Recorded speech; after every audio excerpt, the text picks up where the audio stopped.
Hi, I'm Corey Flemings from Abco Automation. Have you ever considered automating your warehouse? Have you ever thought about what would be required to justify putting in automated systems inside your distribution center? I'd like to point out the acronym SALT as a way to hang your thoughts together and think about what the issues might be as you consider automating your warehouse. The first letter up here for SALT is space. Now, space seems rather obvious, doesn't it? In warehouse operations, we're always worried about having enough space. But the problem is, once you realize that the walls are closing in and that the rivets on the walls are starting to pop, it's too late, because it takes anywhere from 9 to 18 months to build more space, to plan it, to get city permissions, to get the approvals, to actually pour the concrete. And even in automated systems, if you're going to consider putting things up in the air with automatic storage and retrieval systems as an example, the data analysis, the design, the engineering work, it's taking somewhere between 9 and 18 months to be able to put those systems in. So as you start seeing your walls close in, give yourself about 2 years of planning time. Otherwise, you'll find yourself behind the 8 ball. Another place to consider for savings and return on investment for automation is accuracy. This is one of my favorites. I went through a warehouse one time and said, "Hey, how good is your accuracy?" They said, "Oh, it's really good." I said, "Oh, really? Well, how good is really good?"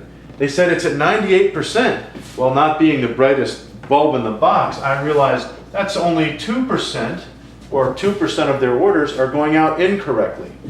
How many cases do you ship out a day? Oh, we ship out 65,000 cases per day. So I pulled out my calculator and realized 1,300 cases per day were going out incorrectly.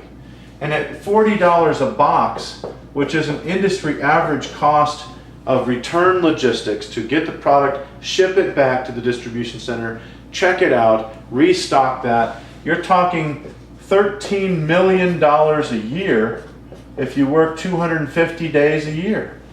$13 million, and if you have a 2-year return on investment, your shiny new material handling system can cost $26 million and you'll break even in 2 years.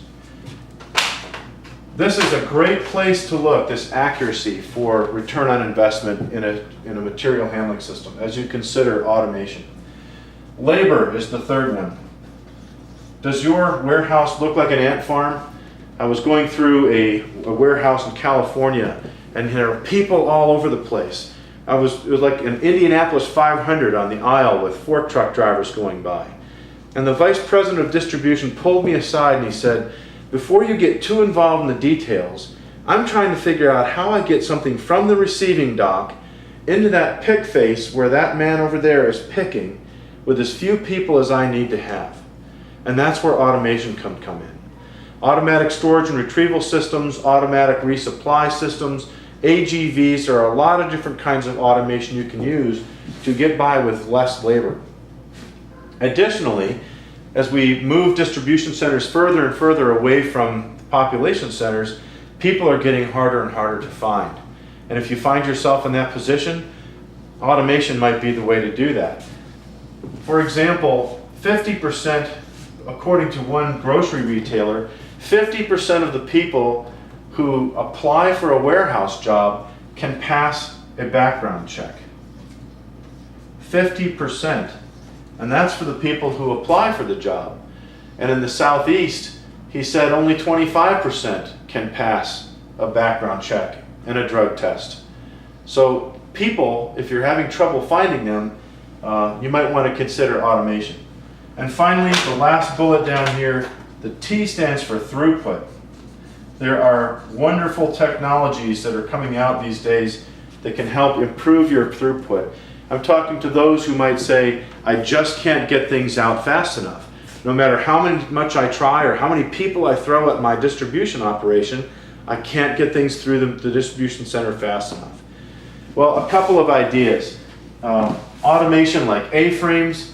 A-frames can do, for small stackable products, let's spell this correctly, A-frames, they can do anywhere from 1,200 to 1,800 32-piece orders an hour. That's a lot of volume. Product-to-person systems, P2P I call them, things like shuttle systems, carousels, things like that. These things can do 3 times the speed in order lines as pick-to-light or pick-to-voice. That's somewhere between 600 and 1,000 order lines per hour.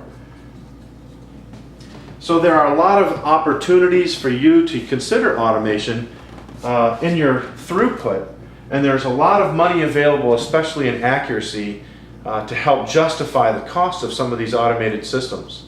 If you have any questions or would like us to take a look at some of your data and do some analysis for you at ABCO, we'd be happy to help you out. Just give us a call.